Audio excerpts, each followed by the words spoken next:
Hey everybody, welcome back to Self-Publishing 101 with Lorenzo. And if you like my videos, I would really dig it if you would subscribe and click the bell so you'll be notified of all the new videos coming out. I also have a Facebook group page, and I'll put a little banner up. If you want to go check it out, you can. And the group's all about self-publishing.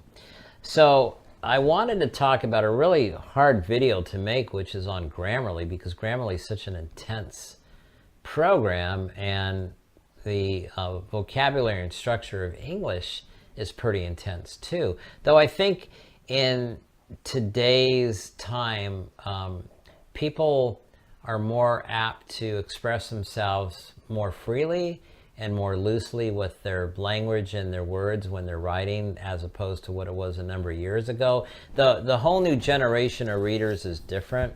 So I think writing needs to be different too, and I think it's great for writers that are starting out, that are expressing themselves a bit differently. So I think this is a really good time for writers to come out and start working on their projects and getting their projects, their books self-published. But I wanted to go over, like I said, a little bit about Grammarly. It's such an intense program, and I could spend literally all day showing you examples and examples. But I think it makes you a better writer, and I think it challenges you to sort of decipher if the voice that you're writing in is right or wrong. There's so many examples in your manuscript that Grammarly will point out to you, and sometimes it's like totally wrong. Like it'll say, leave this word out, and when you do, the sentence is incomplete, and it's like, huh? So you know, like any software program, it's not perfect, and if there is one that's better, and there may be, I would love to know about it, because I'm going to show you an example. And if you have a software program that's better than Grammarly, please point it out in the comments, because I'll check it out. I think Grammarly is essential. I pay for the yearly subscription, which is like 59 bucks. I'm not an English major, so I'm going to make a lot of mistakes. And when I write, I like go crazy, like ballistic. I just type, and I'm not worried about editing. I'm not worried about if it totally makes sense yet. I'm going to go back in and clean that up. It's like working in the backyard, and you're all muddy and dirty. You take a shower, you're clean. So the same thing with my manuscript. I'm not going to worry about it per se until I go back and start editing and then re-editing.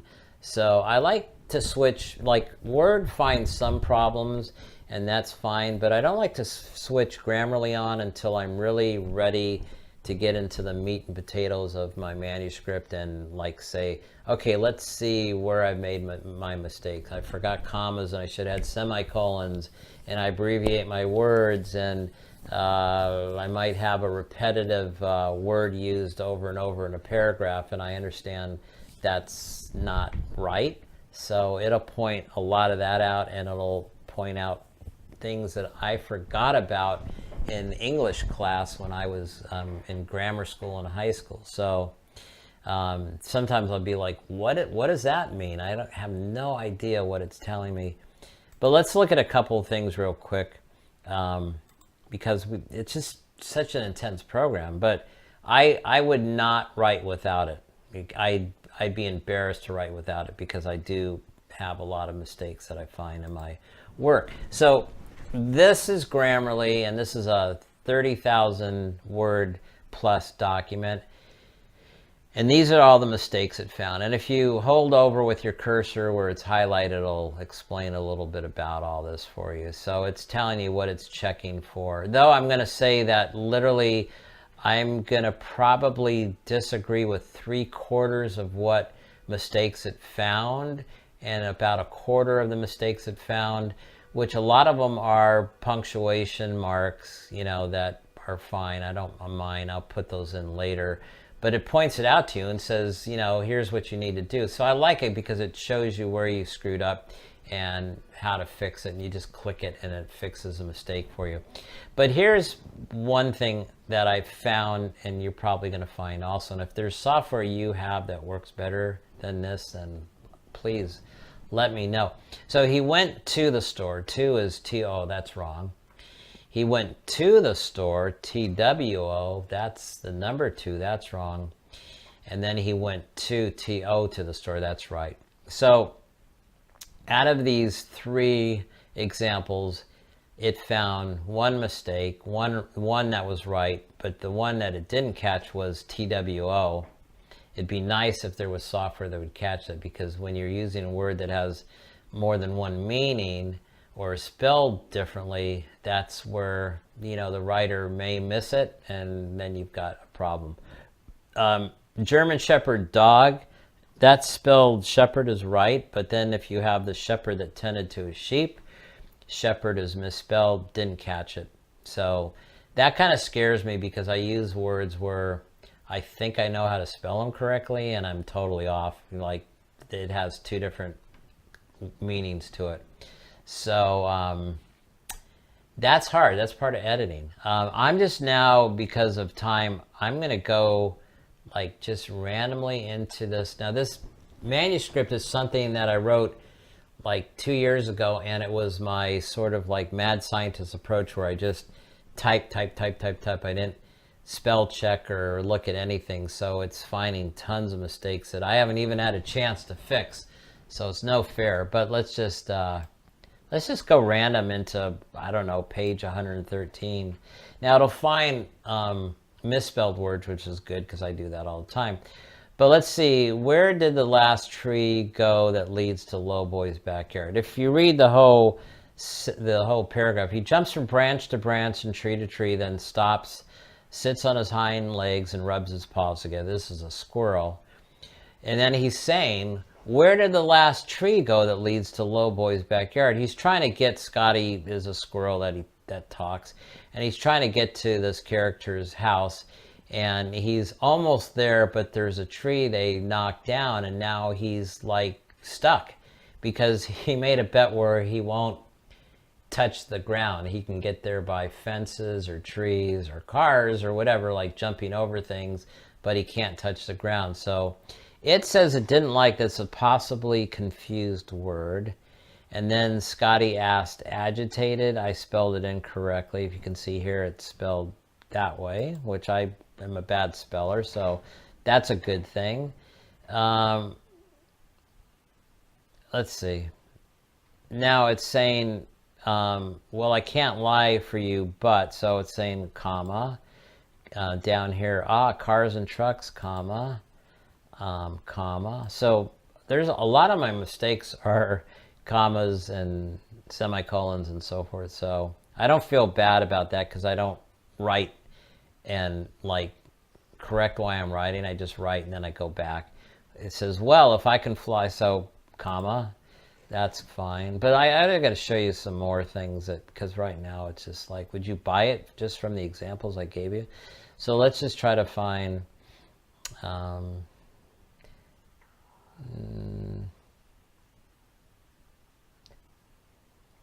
just trying to find, wait, look, all the different, so a lot of my mistakes are commas that I missed.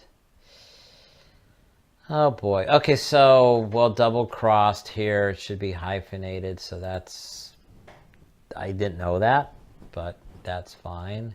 I'm not looking at every mistake. I'm trying to find some. It seems like most of my mistakes are pretty. So let's look at this passive voice. They arrive at City Hall and are told the mayor is waiting for them in his office. It's saying that's a passive voice. So let's look at that. It says, appears to be written in a passive voice. Consider writing in an active voice. So I'm like, well, what an active voice? What's different? You know, I know what passive and active is, but how do you structure that? And then it's giving you examples. So you can read this. The passive is this, the active is that. Another example, passive is this, active is that. So you might look at your sentence and say, oh, I see, I can change this to, and it'll be better if I do it that way. It is passive, and maybe it will read better if it's passive. So you can ignore or make changes.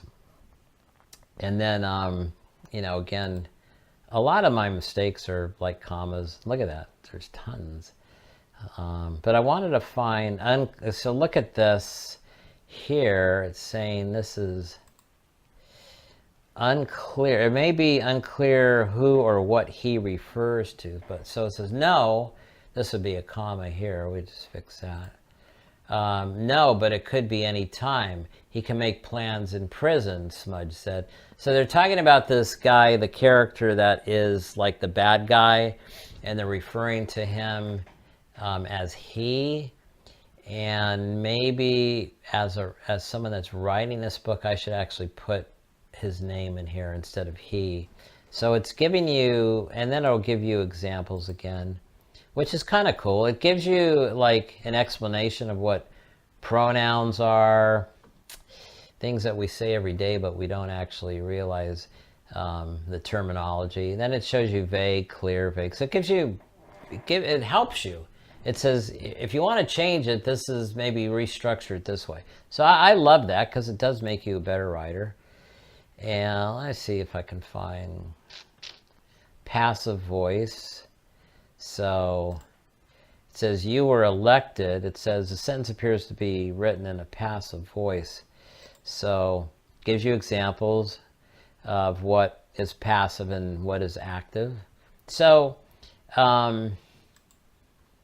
it does find a lot of mistakes that we may not even have noticed in writing or other people's writings, but it points it out to you. So to me, it's just like having someone over your shoulder saying, do you really want it that way, or maybe you want to try it this way? Let's try it this way and see what you think, and if you don't like it, we'll leave it the way you had it. So I don't know a better way to really show you. I think Grammarly is really cool if you're not a student of grammar, which I'm not. So yeah, I think it really helps you structure things better. I also wanted to tell you something. It was kind of a funny story before I go. I took a news story, several news stories, like 3 or 4 pages, and I pasted them on Word, and then I had Grammarly check them. And it was so funny because it found a lot of mistakes that I didn't even notice. And why should I? Because I'm not like an English teacher per se, and I'm not saying anything's wrong with being that smart, about how the English language works. But these are people that edit stories, that are printed stories. They have editors. They have the writer, and yet these mistakes seem to happen all the time. I could not find one story, and I did about 10 just to kind of like see if I was imagining things, and they all had some kind of problems that Grammarly found. Not anything that was something I would, have a problem with, but Grammarly like pointed out that it could have been written or structured differently. So don't feel bad if you have a bunch of mistakes, because Grammarly is pretty intense, but it's a neat program. It's a necessary program for me to have, and I just kind of wanted to point out, I think it makes you a better writer, and it also makes you agree with your writing. Like, no, this is the way this person speaks. This is his character, her character. So yes, I have to leave that sentence that way. We all don't speak the same. We all have a different way of expressing ourselves, and in our books, we have to express our characters differently. And when we're explaining what's going on in the story, we have to explain things in a way that also is, I think, more for everybody as opposed to just one person. So that's the ins and outs of being a writer. I think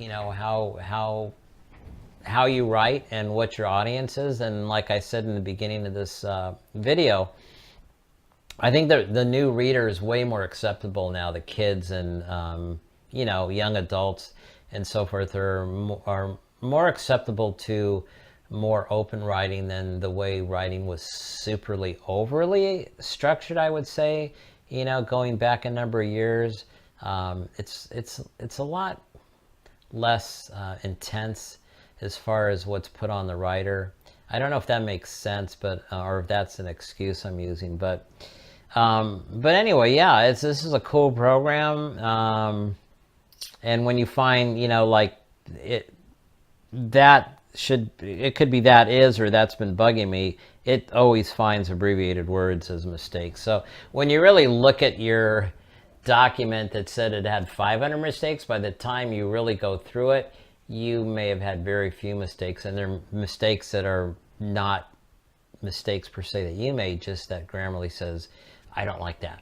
And you're like, no, I like that. That's the way I want it to be. So, gee, this was a hard video to make. There's the end of my document. So, I don't know. I hope this was some help to you. I didn't want to do this video because it was like just very difficult to explain Grammarly in a structured way. But I thought I'd just give it a go and see what happens. So, good night, and we'll talk about something else, another video. I have a really good idea on a video that I don't want to give it away, but I'm going to show you a really cool example, and I'll probably be doing that next week. And I think that will be another way to help you edit. So keep that in mind, because when I discovered it, I was like, oh, can I say crap? Why didn't I see this? Like, why didn't I find this out like years ago? This would have really helped me write better, and I don't want to give it away, so I won't. All right.